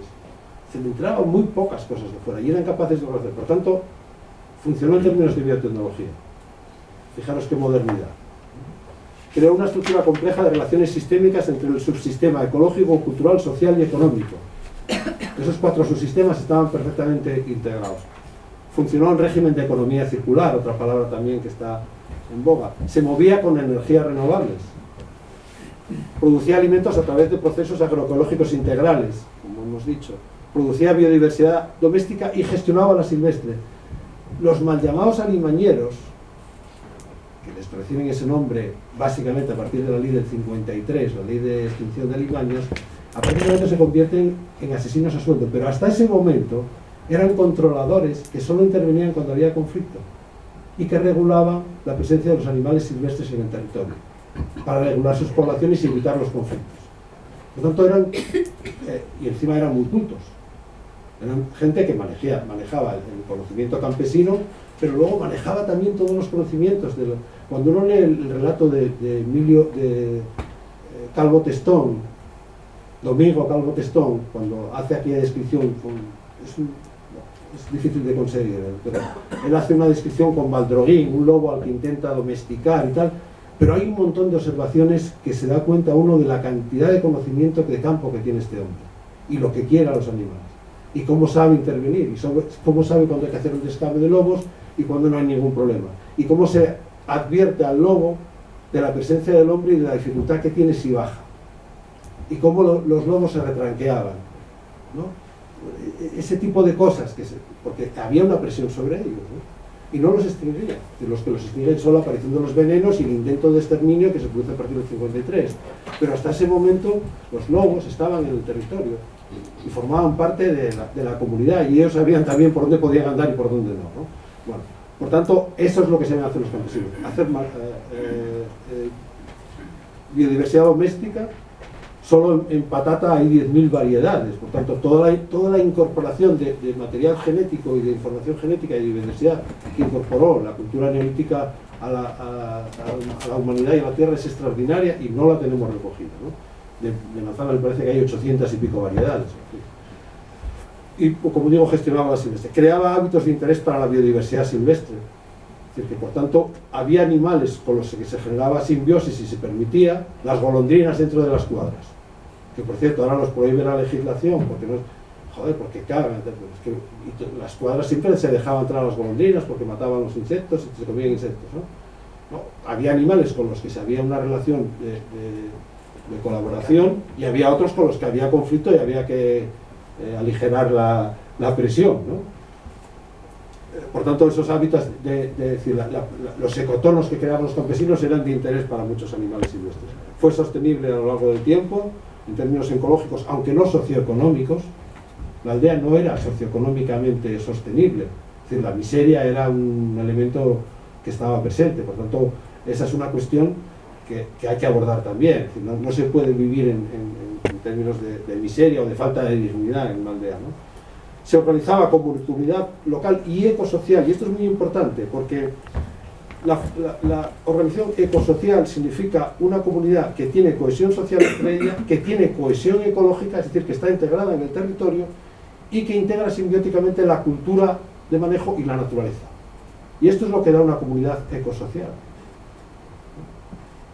Y por último tenía su propia ordenanza, su propia legislación, que intervenía de forma concertada, y utilizo la palabra concierto en los mismos términos que utilizaría un director de una orquesta, es decir, generaba concierto y funcionaba armónicamente el paisaje porque cada uno sabía lo que tenía que hacer y qué instrumento tocar en qué momento, ¿no? Para conservar un agroecosistema que, como dije antes, al final en San Miguel, es decir, el final del ciclo agrario, finales de septiembre, el territorio estaba en condiciones de volver a ser utilizado en el siguiente ciclo. Y eso era fundamental. Por tanto, la aldea postindustrial, vamos a necesitar rearmar los tres requisitos, que son la dignidad, entendida como la posibilidad de satisfacer en una aldea las 5 categorías de las necesidades humanas, pero a mayores el deseo de que tu hijo siga viviendo ahí porque es un buen sitio para vivir, que eso no lo hay. Ahora los ganaderos están diciendo, no, estudia y vete fuera, porque esto se muere. En la medida que ocurre eso, no es sostenible. Pero ya, ¿hacia dónde van a ir? Cuando la ciudad está como está también. Por tanto, la dignidad debe ser entendida como la posibilidad de satisfacer las necesidades humanas y el deseo de que tu familia siga en el territorio. Otra cosa es que se vaya, pero que haya posibilidades de vivir ahí. Segundo, la comunidad, la posibilidad de organizar e institucionalizar la acción conjunta y concertada. Si no hay comunidad, de forma individual no hay salida. Entre otras cosas porque no tiene roce, porque no hay posibilidad de... Uno de los elementos que hace que la gente venga a la ciudad es la posibilidad de comunidad, de relacionarte con los demás, de que haya una masa crítica fundamental. La dignidad significa también tener tiempo libre para salir de la aldea y hacer una vida cruzada, para tener vacaciones, tener fines de semana libres o los permisos necesarios para poder disfrutar del otro ecosistema importante de la humanidad, que es la ciudad, ¿no? Por tanto, la comunidad es la que te permite vivir en la aldea, pero no vivir encerrado en la aldea. Y por último, la funcionalidad, que mi trabajo sirva para algo. Y en este sentido, la aldea histórica tenía dos economías: la economía de la casa, es decir, que no me faltara de nada, producir de todo para que no me faltara de nada, y generar un mínimo excedente para poder comprar lo que no produzco. Ahora hay una tercera economía en ciernes, que es la de la prestación de los servicios agroecosistémicos. En la medida que yo estoy haciendo unos servicios que favorezcan al resto de la sociedad, deben ser retribuidos. Y si hiciéramos una reforma, que yo creo que sucederá, no va a suceder ahora, pero dentro de 20 o 30 años, que cuando tengamos una PAC, una política agraria, que lo que esté pagando es realmente el trabajo de un territorio y no las rentas derivadas de tener muchas tierras o tener muchas vacas, tendremos contingentes necesarios para pagar esa prestación de servicios agroecosistémicos. Como se pagan los servicios de los jardineros o de los bomberos o de otros operadores que están en lo público, ¿no? Y yo creo que esas tres economías pueden funcionar con una particularidad: la posibilidad de producir, que lo dije antes, la posibilidad de producir cosas en la aldea es mayor que antes, porque puedo producir arte, puedo producir conocimiento, puedo ser un profesional liberal y vivir ahí. Los gallegos dicen que en el futuro en la aldea podríamos tener dos tipos de población: los que viven de la aldea, es decir, estos, los aldeanos genuinos, y los que viven en la aldea. Los que viven en la aldea porque tienen un tipo de vida mucho más gratificante que en la ciudad. Y ese es el diseño de la aldea postindustrial, es decir, el diseño teórico. Estamos hablando de algo que no existe todavía, o que existe de forma muy elemental en las citas que hiciste de Asiego o de Porrúa, ¿no? Bueno, la aldea del futuro, por tanto, recupera todos estos elementos que hemos visto en el pasado, solo que los actualiza y les quita la penosidad, ¿no? Y en algunos sitios está sucediendo.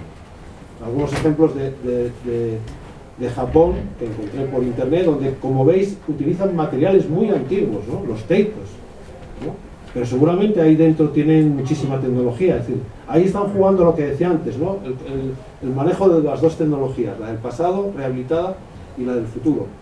Ese tipo de huertos donde están cultivando pescados también. Es decir, este estanque que veis aquí, ahí están cultivando parcas o percas o truchas o lo que sea, y arroz, porque son técnicas muy complejas que se utilizaron en Asia, ¿no?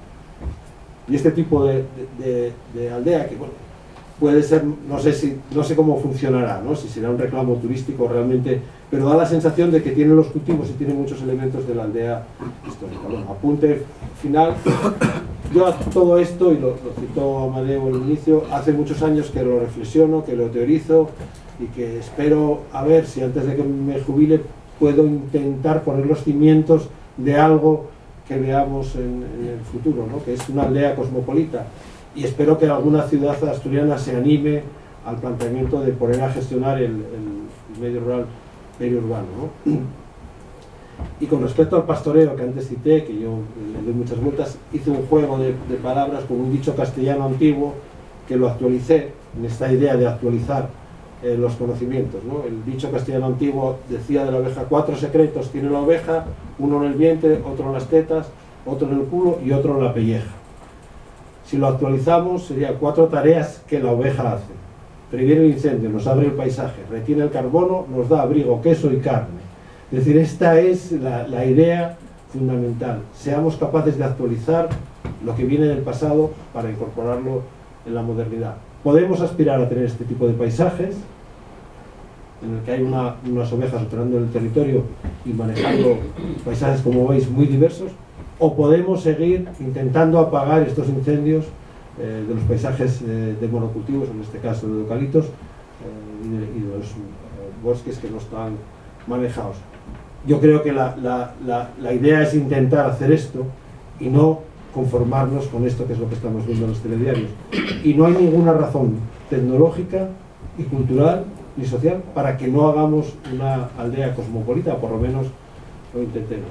Necesitamos, por tanto, y termino, diseñar un modelo de aldea postindustrial en el que trabajemos construyendo ese prototipo y ensayar en tiempo y acción real las aldeas que apuesten por la transición agroecológica, como ha citado algunos ejemplos asturianos y muchos otros que hay en el territorio. Pero curiosamente no están surgiendo de la intención política, pública, institucional, están surgiendo de la propia genialidad aldeana organizada. Es decir, esa es la gran importancia. Es decir, en estos momentos la gran innovación es una innovación social en algunas aldeas, ¿no? Termino. hay otra cosa que me gusta hacer, que es como el buffet libre, ¿no? Encontrar elementos que voy viendo por ahí, los incorporo y los llevo a la aldea, ¿no? Este es un programa del Teatro Nacional Doña María de Lisboa. Encontré el programa y me puse a leerlo y creo que es de aplicación a la aldea, ¿no? Ellos estaban hablando de la programación del teatro y decían: el Teatro Nacional Doña María asume su misión con la convicción de que ser nacional, me llamó mucho la atención la idea, ¿no? Implica saber ser local y global en un tiempo, saber atravesar fronteras y existir en muchas escalas, de la junta parroquial a la Vía Láctea. Bueno, pues esto es lo que tiene que plantear la aldea, saber funcionar desde la junta parroquial, el concello, a la Vía Láctea, al cosmos, al universo. Bueno, esta es mi vecina que me provee de faves y de vertes en Sacradio, que os damos gracias.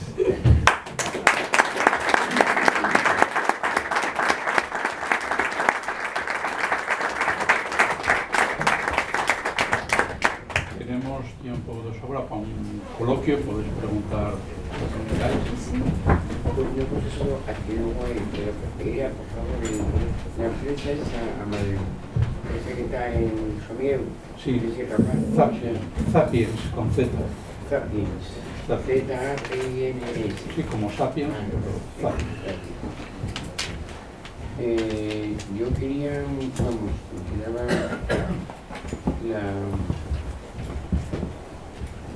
que lo que acaba de decir, bueno, Jaime, el poco el contexto de aldea, que también, el contexto de aldea, y también viene, hay bellas cosas, claro, cabero de la intervención, muy cuestionante, pero eso será lo cabero. Entonces, yo lo que también molesta mucho que el abandono de las aldeas. El abandono de la aldea, ¿no? Entonces, justamente, qué casualidad, este domingo el país, en los domingos, habla de todo esto, pero bueno, no hielo porque el problema es que están pasando barbaridades como que el 50% de los municipios del Estado español están sin sus cosas bancarias, por lo cual la gente a ver cómo está el perro.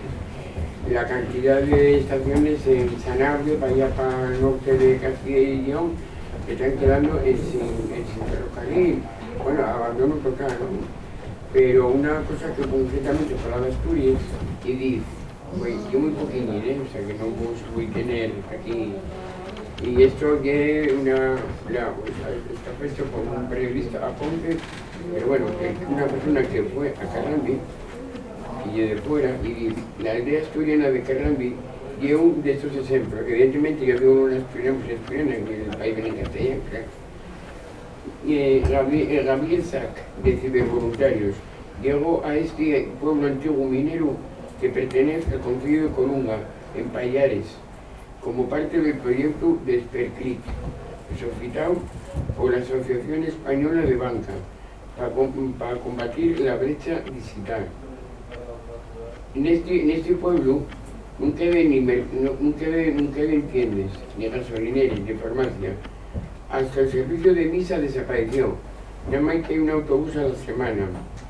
Y entonces resulta que hay un centro social, pero que ese centro social furula porque son los vecinos los que faltan furule.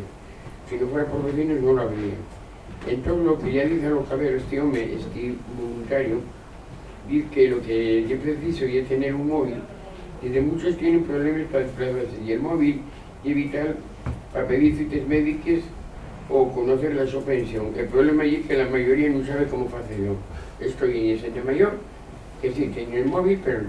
Bueno, pues esto es uno de los ejemplos del abandono de la salud, que por lo visto es bastante más dramático en Asturias, pero en Castilla y León están pasando cosas como que ya no tienen trenes, como que decían que van a poner, por lo visto, sustituirlo como está faltando. Lo que pasa es que yo vivo en la calzada y por ejemplo ya no hay taquilla, es decir, una maquinina, si la maquinina no va, pues mira, te aguantas y si no cargas una teclina y si tienes suerte, pues a lo mejor salta una voz que te dice faiga no sé qué o faiga no sé cuánto, si es que fue rula, claro. Luego lo mismo también puede pasar que no furrule el torno. Y yo decía, ¿cómo entro? Porque claro, yo tengo una edad y voy a saltar, ¿no? Bueno, pues estas cosas están pasando aquí en la calzada. Pero yo por ejemplo en la calzada, eso que dices de proximidad, tú tienes proximidad. Nosotros los que vivimos en la calzada, aparte de contaminación que tenemos, evidentemente, y tráfico de drogas, tenemos huertes muy guapes, muy prestosas, que yo, por ejemplo, esta misma mañana fui a mercar los bombardes a un paisano que sobre el tiempo estaba malo. Y hay otro que tiene, en verano, tienes clases extremas de frescuelas, tiene faves, tiene berenjenas, tiene un pepino, ¿sabes? Esto y que si tú llegas a la calzada y vas camino de Sobe, puedes atoparte en 5 huertes que están produciendo su día. Paisanos y paisanas que son mayores, en el tiempo, entretiénense. Y eso todavía se caltiene. ¿Cuánto se va a caltener esto en el Sobe? No lo sabemos. Porque eso depende de que quieren hacer una carretera, de no sé qué. Si se va en eso, vamos a hacer en huerta. Y una cosa que yo te pediría, te suplico y te cuestiono, y de Vale. Entonces acepto la crítica de la utilización de hombre que utilizo en neutro. Oye, neutro, tú sabes, la Academia de la Lengua Española es machista, solo dices mujeres en ella, y todo lo que continúe igual. No, eso no es neutro, Jaime, soy mayor que tú, eso no es neutro, soy hombre, H-O-M-B-R-E. Pues hombre y mujer. Bueno, no, Entonces, ser humano y persona. Creo que es bastante dramático lo que dijiste. Y lo digo así de claro, estamos en democracia. sí, no, sí, me parece Y yo soy bien. más vieja que tú. Bien. Me gustaría falar como falamos en la vía EO, pero non sei como... Si por mí pues fala, Lo que fala por mí xente fala, por por mí aquí. fala, fala. É lo Fala, mismo. fala. Soy veterinario, llevo 38 años trabajando en medio rural, de la misma quinta que tú. Una formación universitaria, lógicamente, pero, insisto, 38 años viviendo en el campo, ¿no? Trabajando con ganaderos, con gente del campo. Ideas ecologistas, y eso que pudiera ser un choque entre, lo comentaste tú en algún momento de la charla, de esas ideas, digamos, más llamaríamos aldeanas propiamente, y esas otras ideas del nuevo ecologismo, etcétera, etcétera, en vez de provocar un enfrentamiento, fueron caminando en un sentido determinado, ¿no? Cuando te leí a ti por primera vez, se me abrió el cielo, pensé que estaba solo en el mundo, y no. Me apasiona este tema, me preocupa muchísimo. Ya no desde un punto de vista egoísta, porque estoy próximo a la jubilación, pero leyendo de ti, insisto, vi plasmado en una persona colocada en una cierta situación administrativa, que defendía unas ideas que venía yo madurando durante muchos años, ¿no? Entonces, bueno, no voy a entrar a meterme en ciertos temas, pero sí hay un tema que me preocupa moito e que debería quizá traballarse moito, e é esa necesidade de que a población urbana asimile que tiene que poner recursos, pagar de alguna manera lo que la aldea fai por ellos, que é moito. Y la concepción del aldeano, aparte de sentirse orgulloso de lo que está haciendo, que sea también consciente de que ese aporte que tiene que hacer la sociedad urbana para pagarle el trabajo que está haciendo, supone también una serie de obligaciones. El dueño de la tierra hasta cierto punto, y el paisano en este caso no, el poblador de la ciudad tiene derecho a disfrutar de esa naturaleza y exigir al paisano pero hay que pagarlo de alguna manera. Entonces, esa cesión de competencias, esa cesión de derechos de unos y de otros, creo que tenemos mucho que caminar en ese sentido. Sí, sí. Bueno, mira, esa precisamente es una de las claves de todo el proceso de transformación. En el caso del pastoreo, ¿no? Y como veterinario, es decir, todo el pastoreo tradicional, que era muy complejo porque se manejaba, la vaca iba a un sitio, la oveja iba a otro, la cabra iba a otro, los caballos entraban en los puertos, todo ese manejo tan complejo, lo que generaba era unas transacciones que no están pagadas, es decir, todo eso caía en la familia campesina o en el aldeano, y al final hay una retribución en forma de paisaje que disfrutamos todos, ¿no? Entonces, la clave fundamental es que consideremos que esa transacción, los costes transaccionales de todo eso, no recaigan en la familia, porque eso te obliga a estar 24 horas, estar permanentemente haciendo todo ese trabajo y luego no te lo paga nadie, cuando en realidad, como dicen los economistas, las externalidades positivas que genera las disfrutamos los demás. Y ese va a ser la clave para entender los servicios agroecosistémicos, una retribución por todo eso, o una forma de organización del trabajo que permita el tiempo liberado. Porque el problema del pastoreo es que nadie en su sano juicio, y por eso va a querer ser pastor en unas condiciones que tienes que estar 365 días al año, sin vacaciones, pendiente, si estás en una zona lobera, durmiendo de mala manera, con toda la ansiedad que te genera, vendrá algo a atacarme, ¿no? Todo eso hay que organizarlo de otra manera. No podemos hacerlo recaer, porque efectivamente lo que vamos a encontrar es el fracaso. Antes, cuando el mundo no estaba abierto, la gente vivía en esos pequeños mundos que era la aldea y hacían todo eso porque no había otra cosa que hacer tampoco, no salías de allí, ¿no? Cuando vivías en esas comunidades indígenas de las que estábamos.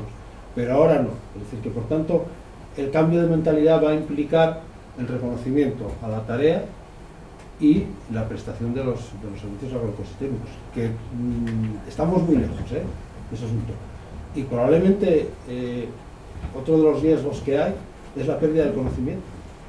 Es decir, porque todos los conocimientos de manejo ganadero, muchos de ellos vienen, tú cuando saliste bueno, a lo mejor eres de familia ganadera y vas, cuando vas de Oviedo, te haces veterinario, pero cuando vas al campo dices, coño, lo que saben estos, ¿no? Y cómo lo manejan y tal, y luego lo incorporas al... Por cierto, con este término, hay un libro que pasa que está sin traducir, que es un veterinario alemán que escribe en su primera misión como veterinario, se va al centro de África, y entonces él iba con su perspectiva de veterinario formado en Alemania a formar a los pastores de las tribus africanas, ¿no? Y al final se da cuenta de todo el conocimiento que tienen ellos y se acaba escribiendo un libro que se titula El mito de la ignorancia de los pueblos, explicando precisamente todo este asunto. Ese libro había que traducirlo. Yo tengo solo algunos fragmentos. Yo también quería, abundando en este mismo tema, a mí me pasa como a ti, que son y como a ti, Jaime, tantísimos años, hablando y hablando de estas cosas, que ya estamos hasta aburridos de escucharnos cada nosotros mismos. Ahora que dices que el tema del pago por servicios agroecosistémicos está lejos, has dicho antes 20 años. Sí, porque ya no. Yo creo que llevamos muchos años dibujando todo esto, que no sé si se podrá esperar 20 años más. Ya. Yo creo que no. Yo creo que tampoco, porque personas que han ido a vivir al pueblo, que han decidido quedarse por el pueblo, llevo viéndolas, a mí me decían que si de ahora, y yo decía no, porque antes que nosotros estuvieron los otros hippies, ¿os acordáis? Hay como varias oleadas de gente que ha decidido ir a vivir al pueblo y que algunos sí que han logrado quedarse. Muchos que se han logrado quedar son los que tienen el mercado fuera, efectivamente, ¿no? Que tienen estas tecnologías digitales y demás que pueden permitirse eso, pero ha habido otras muchas personas y muchas empresas que no se han podido quedar, y no por falta de convencimiento. El pago por esos servicios agroecosistémicos era una de las pocas cosas a las que nos estábamos agarrando, yo creo, que sean 20 años ahora Bueno. me da como dolor. Pero yo quería preguntarte, aparte de eso, si ahora que estás más involucrado en la administración, ves que se vayan a implementar o crees que se puedan implementar medidas con más urgencia y con el calado que se merece el tema. Bueno, yo, precisamente por estar dentro de la máquina burocrática, es decir, el otro día me decía en Cantabria, estábamos hablando de lo de siempre, tal, y decía un paisano con mucho acierto: el medio rural necesita dos cosas, banda ancha y manga ancha, porque con la legislación que tenemos, tan específica y tan pensada para la función, pensada para la norma y no para la función, estamos chocando. Entonces, el desmontaje de toda esa ingeniería, porque encima no somos muchos los que creemos en estas cosas y estamos dentro de la máquina, ¿no? Ayer hablaba con Teruel, con una compañera de Teruel, entonces me estaba contando para ver los problemas que tenemos. Hay una legislación en Aragón sobre la superficie de metros cuadrados que tiene que tener una farmacia.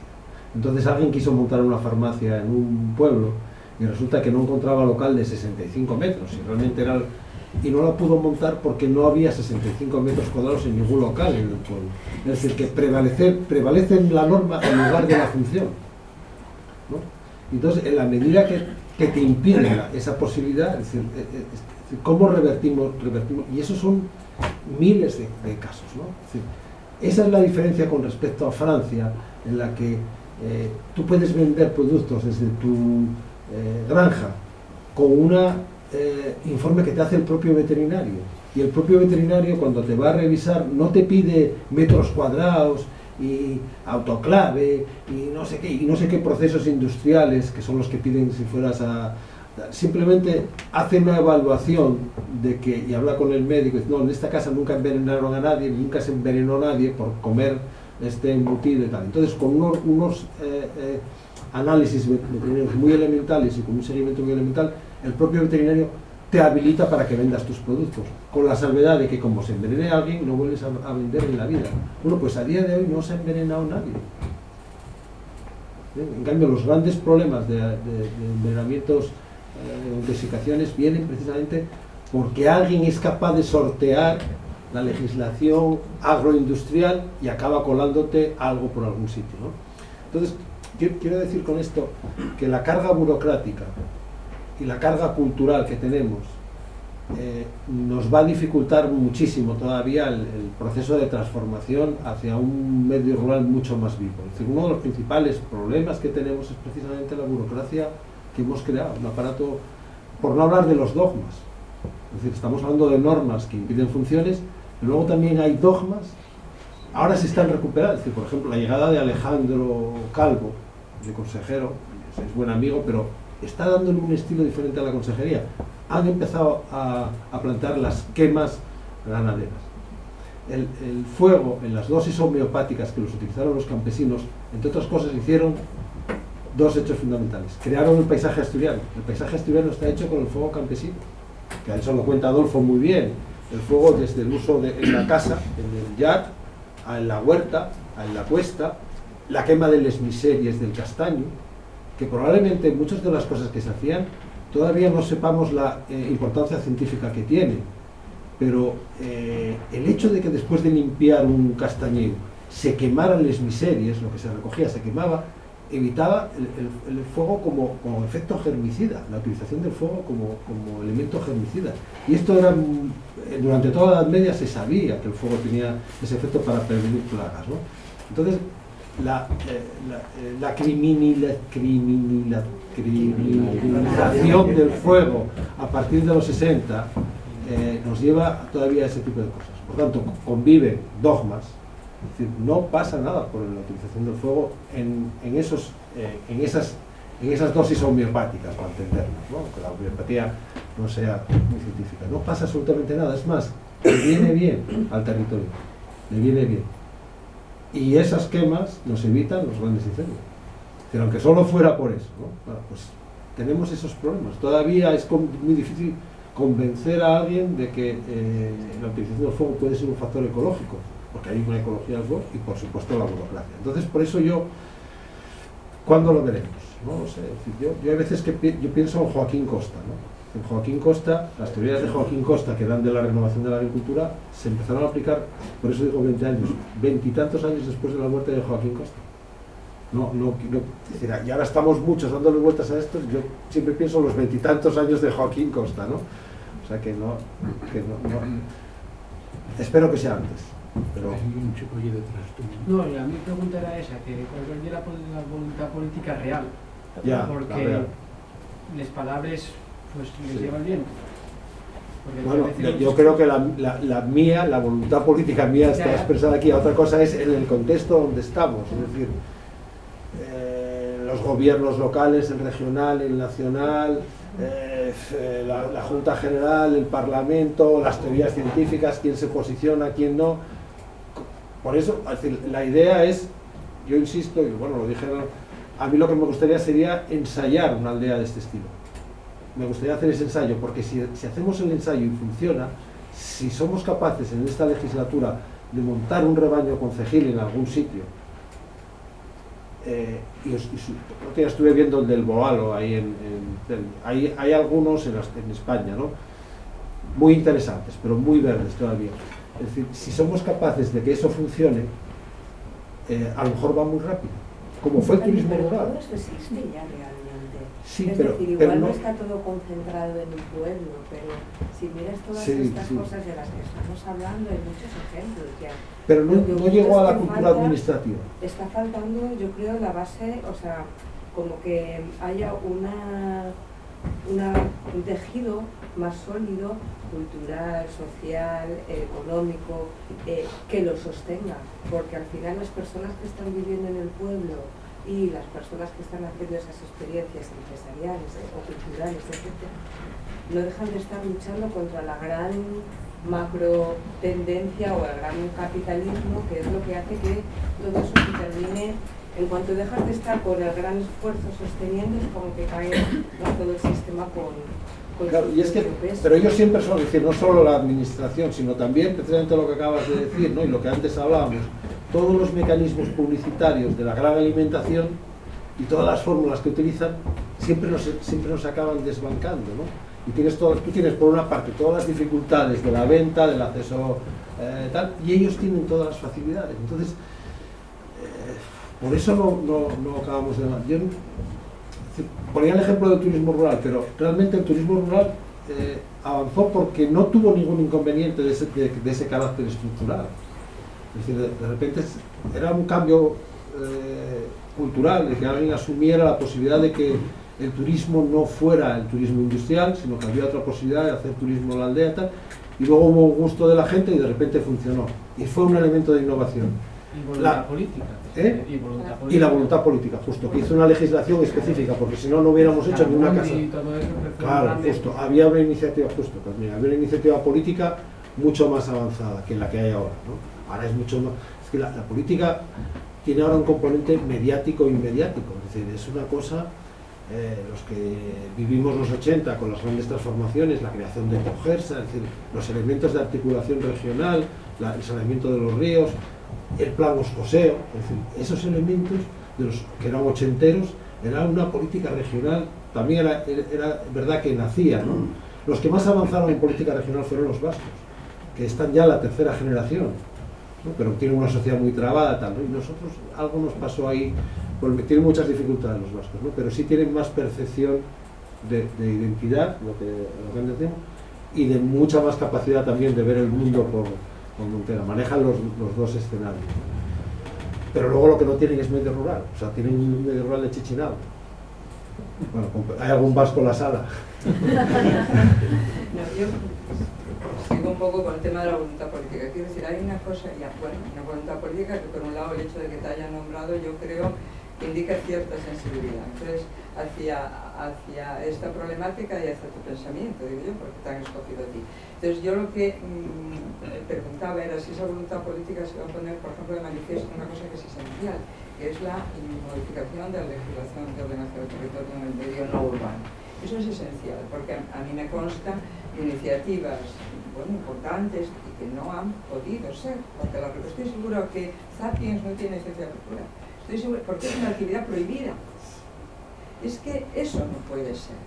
Es que la regulación pormenorizada de los usos y que los únicos usos permitidos sean los meramente agrícolas y la ganadería extensiva sin construcción, porque la construcción ya tiene que ser autorizable, tienes que pasar autorización previa que tarda un año y tienes que andar mendigando y explicando en cuota. Eso es inadmisible y eso frena todo, eso no puede ser así.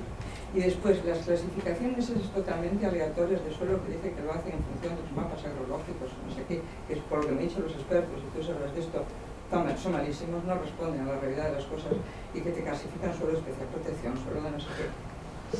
Y que resulta que aquí puedes hacer una caseta de pelos de 8 metros cuadrados en el municipio de Algados de 12.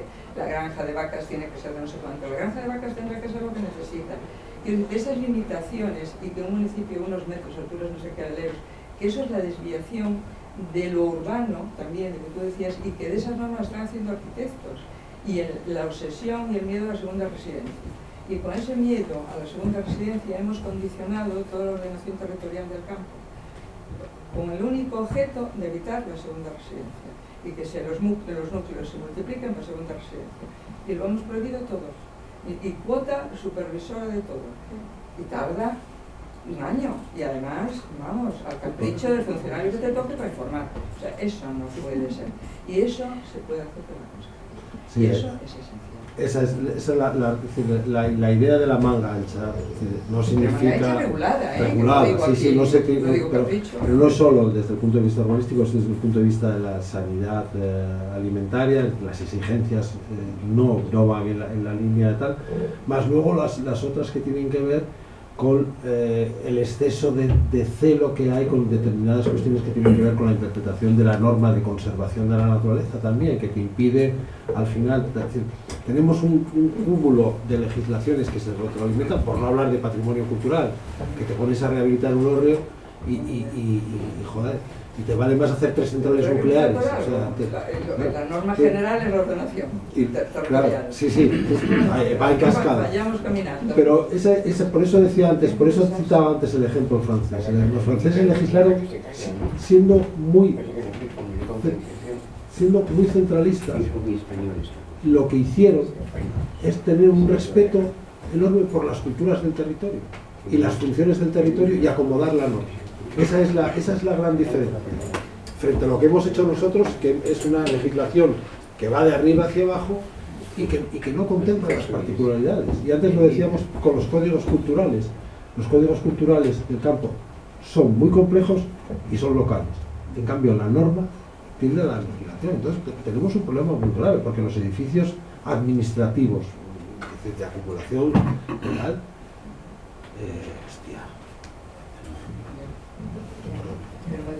Creo que la ley se hizo en las derechos, yo participé en aquello, o sea, fue voluntad política de hacerlo. Bueno, pues ahora si hay voluntad política, vamos a revisar el suelo urbanizable. Hay un montón de expertos, por lo que pueden dices colaborar tú, y que tienen las cosas muy claras. de no negarle, tú fíjate que incluso la forma de nombre no urbanizable, cuando en realidad... Bueno, ya. Claro, si no, te entiendo lo que lo hemos... Lo rural o lo no urbano. Disculpar, pero nos pasamos de la hora ningún año. Recordar que todos los terceros martes del mes tenemos aquí debates y conferencias muy interesantes de temas de estos. Muchas gracias por venir, fue un éxito.